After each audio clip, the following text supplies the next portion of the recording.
Iruvar is the story of two friends, Anandan, a superstar actor, and Selvan, a tireless political worker, who both vie for the same prize, the chair of the chief minister.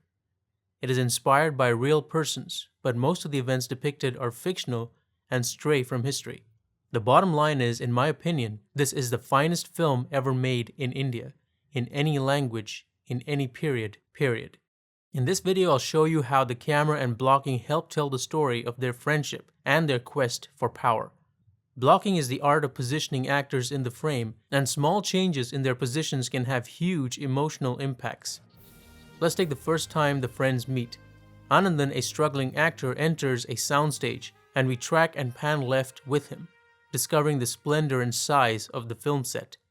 The camera tracks forward, urging him to sit on the throne.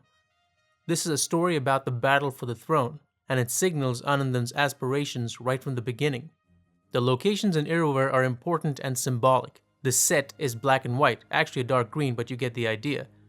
Anandan is wearing white, while Selvan wears black. It's like a chessboard. Throughout the film, they mostly meet and interact in arenas of political significance.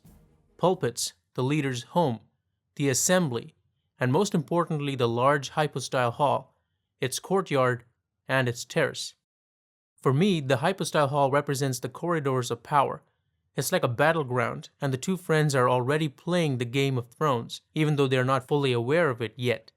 In this first scene between the two, the camera favors Selvan. Anandan follows him with both eyes and body, while Selvan guides the movement like a dance. He circles Anandan 3 times during the scene. He holds the power.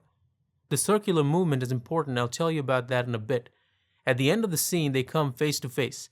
This is the position of equality. They are friends.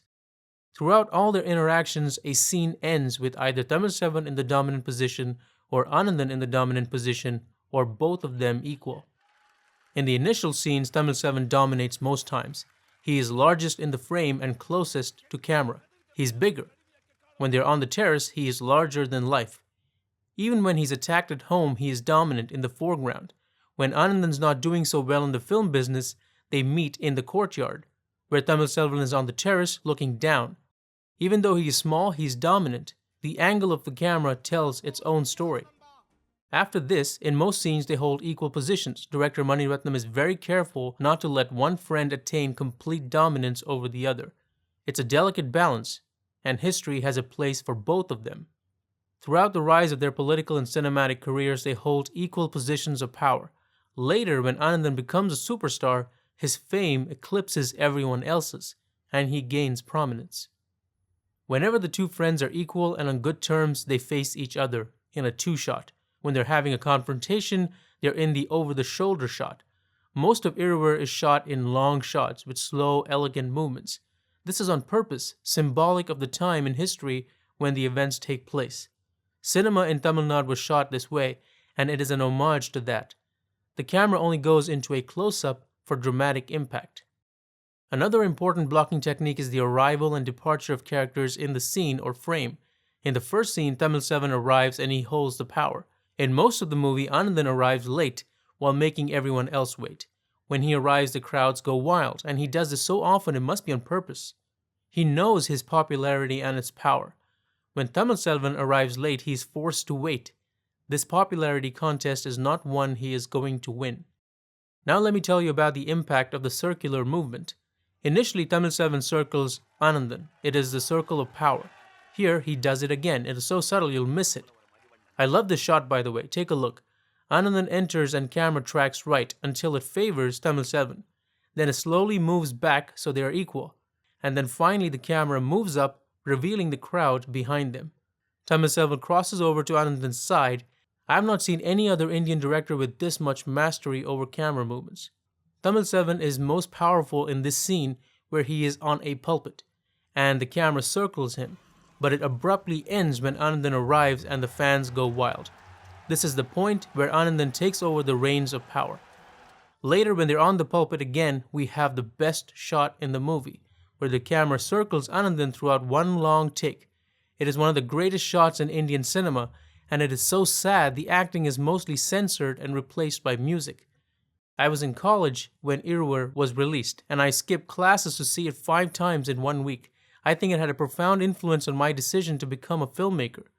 I didn't know much about filmmaking then, but I remember being upset whenever this scene played.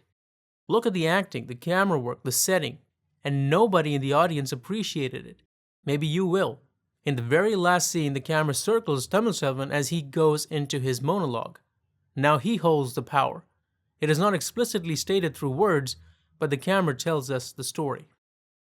How do I know the circular movement is the key to power? Well, there's only one other time this movement appears in the film, when Kalpana confronts Anandan in his office. And if you know your history, you know who she is and what she became. The story of Iruvar is basically an unfinished story of 3 people. And now that 20 years have gone by, the story has become more interesting, more profound. It is a great time to make Iruvar Part 2. And now that 2 more superstars have finally entered politics, maybe we can answer the fundamental question raised by the movie. Does the popularity of superstars give them the right to govern? If you're interested in camera angles and framing, then be sure to watch my next few videos, and please subscribe now if you haven't already. After you subscribe, don't forget to hit the bell you'll see on the right so that you won't miss any new videos.